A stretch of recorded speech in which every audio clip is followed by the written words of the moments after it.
In the distant past, Bruce's father called out to him, but the boy was lost, alone in the cave.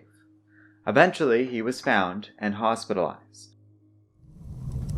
In the present, Wayne is overwhelmed by flames.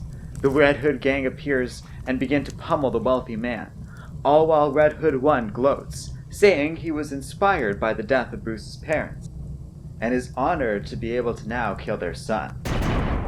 Bruce is left for dead by the gang, but with great effort, he manages to escape his now former home before it burns down, and drag himself all the way to Wayne Manor. At Wayne Enterprises headquarters, Philip Kane pulls a gun on Edward Nigma. He is outraged that Nigma had Wayne targeted. Assuming his nephew is now dead because of it, Philip bitterly declares that Bruce was a better man than either of them, and didn't deserve to be killed. Edward agrees and calmly tries to talk Philip down, explaining he did this because Bruce would have taken the company over eventually, given his life history.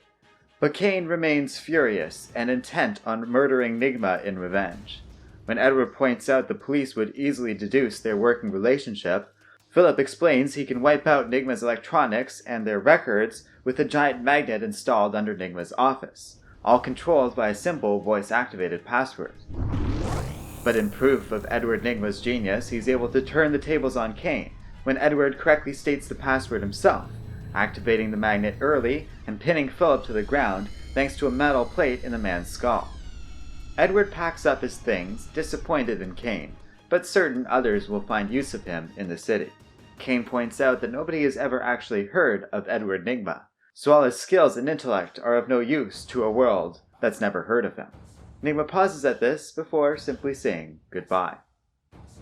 At Wayne Manor, Bruce wakes up, badly injured, but successfully patched together by Alfred after the man discovered his unconscious body.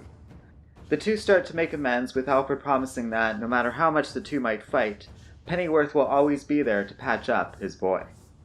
That night, Bruce walks the ground of the mansion and speaks out to his father. He is failing in his war on crime. He is squandering his family legacy. Holding the camera his father once gave him, he asks for a way back on the path he has chosen, begging to be shown the way. The camera activates, and around the man appears images of the cave he was once trapped in as a boy.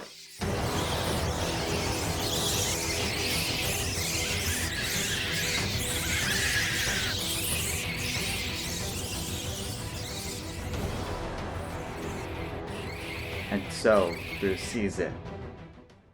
Yes, father, I shall become a bat.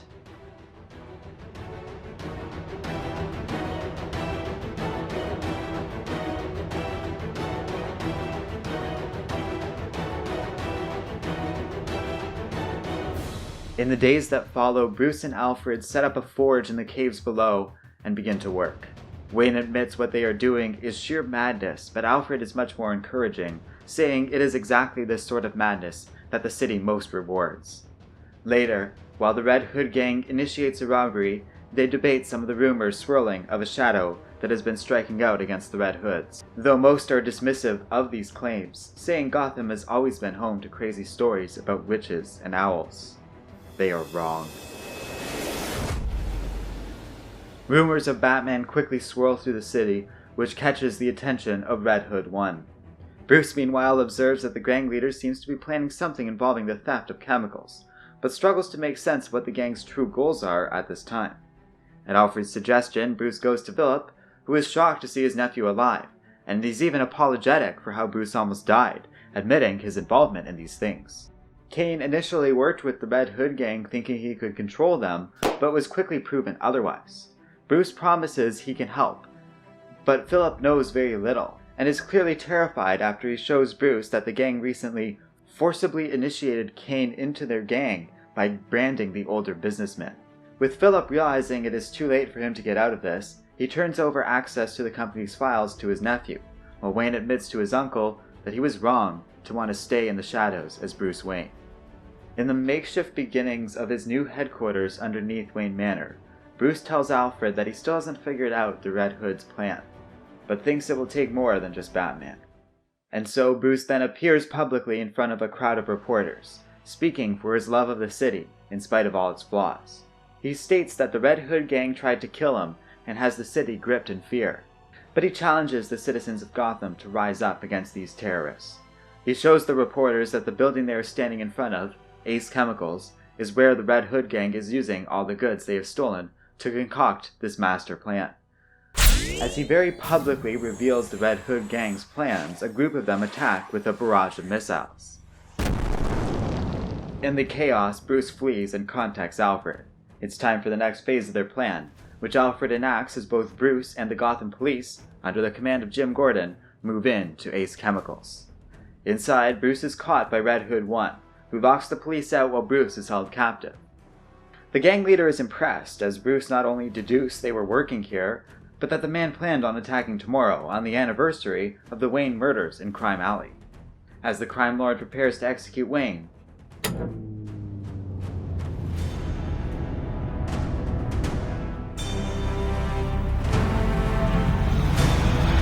Station, we're circling back to get a better look. Yeah, massive outage. They're saying the whole neighborhood. Donnie, what the hell is that?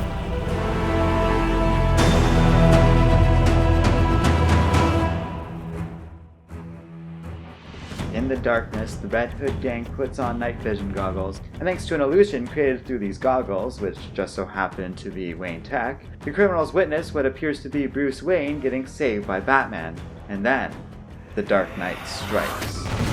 Battling his way through a massive crowd of the Red Hood gang, Batman is nearly shot by the Red Hood 1, but is saved by Red Hood 347. Only for 347 to be fatally shot by the gang leader himself when the seemingly random criminal misses his initial attack. But Batman recognizes the number and rushes to the fallen man, knowing it is Philip Kane. As the entire facility goes up in flames around them, Red Hood 1 flees with the sole remaining canister of chemicals they had been preparing, the rest having now been destroyed.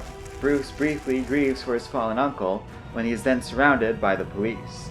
Bruce tries to get Gordon to step back from them, and ultimately has to force the lieutenant back with a shot from a beanbag gun to save the officer from a falling steel beam. At this, Gordon decides it is best just to focus on getting everyone out of the burning building, and lets Batman go. The Dark Knight chases after Red Hood 1, and the two wind up on the catwalks of the chemical factory, as an inferno now burns around them. Batman manages to knock down Red Hood 1 with a devastating blow to the head, and though Wayne tries to rescue the criminal, instead, the man willingly drops into a vat of chemicals.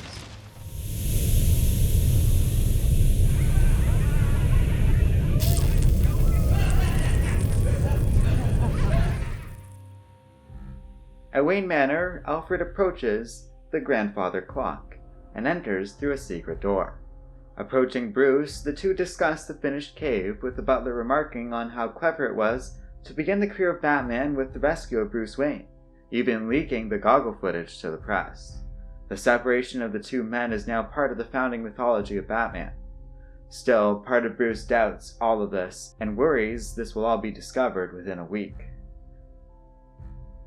They talk of Red Hood 1, whose body was never recovered and remains a mystery. Various people high up in the Red Hood gang thought that the man behind the mask was Liam DeStahl, only for Liam to turn up dead at Amusement Mile. Though he did seem to be the original leader of the Red Hood gang, some mystery figure at some point took his place and took over the criminal operation. Bruce contemplates the possibilities, wondering who he fought when, while Alfred talks about what Batman can be. He suggests that perhaps if Bruce plays things right, people might not want to know who is behind the mask, and reassures Bruce that so far, he's been playing the role magnificently. The two apologize for their earlier fight, when suddenly, a video is broadcast all over Gotham. Edward Nigma appears, introducing himself as the Riddler. As he challenges the city to a riddle, the power suddenly flashes out.